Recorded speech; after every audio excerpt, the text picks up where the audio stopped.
ಬಹುಕೋಟಿ ಹಗರಣ ಪ್ರಕರಣಕ್ಕೆ ಸಂಬಂಧಪಟ್ಟಂತೆ ವಿಚಾರಣೆಗೆ ಬರುವಂತೆ ಶಾಸಕ ದದ್ದಲ್ಗೆ ಇಡಿ ನೋಟಿಸ್ ಅನ್ನ ನೀಡಿದೆ.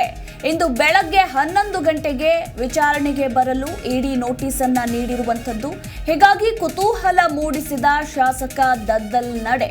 ನಿನ್ನೆ ವಿಧಾನಸೌಧಕ್ಕೆ ಬಂದಿದ್ದ ಶಾಸಕ ದದ್ದಲ್ ವಾಲ್ಮೀಕಿ ನಿಗಮದ ಅಧ್ಯಕ್ಷರು ಆಗಿರುವಂತಹ ಬಸನಗೌಡ ದದ್ದಲ್ 2-3 ದಿನಗಳ ಕಾಲ ನಾಪತ್ತೆಯಾಗಿದ್ರು. ನಿನ್ನೆ ದಿಢೀರಂತ ವಿಧಾನಸೌಧದಲ್ಲಿ ಕಾಣಿಸಿಕೊಳ್ತಾರೆ, ಅಧಿವೇಶನದಲ್ಲಿ ಭಾಗಿಯಾಗಿದ್ರು.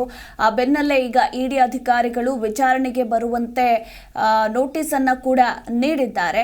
ಸೊ ಹೀಗಾಗಿ ವಿಚಾರಣೆಗೆ ಹಾಜರಾಗ್ತಾರಾ ಇಲ್ವಾ, ಇವತ್ತು ಬೆಳಗ್ಗೆ 11 ಗಂಟೆಗೆ ಬರೋದಕ್ಕೆ ಇಡಿ ನೋಟಿಸ್ ಅನ್ನ ಕೊಟ್ಟಿದೆ. 11 ಗಂಟೆಗೆ ಇಡಿ ವಿಚಾರಣೆಗೆ ತೆರಳ್ತಾರಾ ಅಥವಾ ಇಲ್ವಾ ಅನ್ನೋದು ಸಾಕಷ್ಟು ಕುತೂಹಲ ಮೂಡಿಸಿದೆ. ಈಗಾಗಲೇ ಈ ಪ್ರಕರಣಕ್ಕೆ ಸಂಬಂಧಪಟ್ಟಂತೆ ಮಾಜಿ ಸಚಿವನ ಬಂಧನವಾಗಿದೆ, ವಿಚಾರಣೆ ಕೂಡ ತೀವ್ರಗೊಂಡಿದೆ.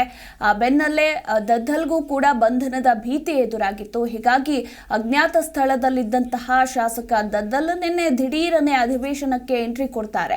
ಇನ್ನು ಇತ್ತ ಅಧಿವೇಶನಕ್ಕೆ ಬರ್ತಾ ಇದ್ದಂತೆ ಈಗ ಇಡಿ ಅಧಿಕಾರಿಗಳು ಇಂದು ಬೆಳಗ್ಗೆ 11 ಗಂಟೆಗೆ ವಿಚಾರಣೆಗೆ ಹಾಜರಾಗುವಂತೆ ನೋಟಿಸ್ ಅನ್ನ ನೀಡಿದ್ದಾರೆ.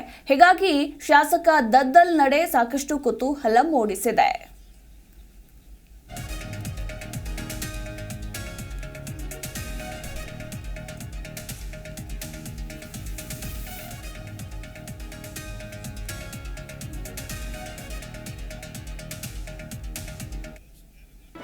ಜಿ ಕನ್ನಡ ನ್ಯೂಸ್ ಈಗ ನಿಮ್ಮ ಮನೆಯಲ್ಲೇ ನೋಡಿ.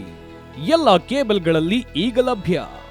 ಸನ್ Direct 292, Jio TV 1334, U digital 162, City Cable 51, GTPL 17, Abhishek cables 821, Rockline telecommunication 51, Shri Basaveshwara number 60, Vinayaka digital number 53, in digital number 896ರಲ್ಲಿ.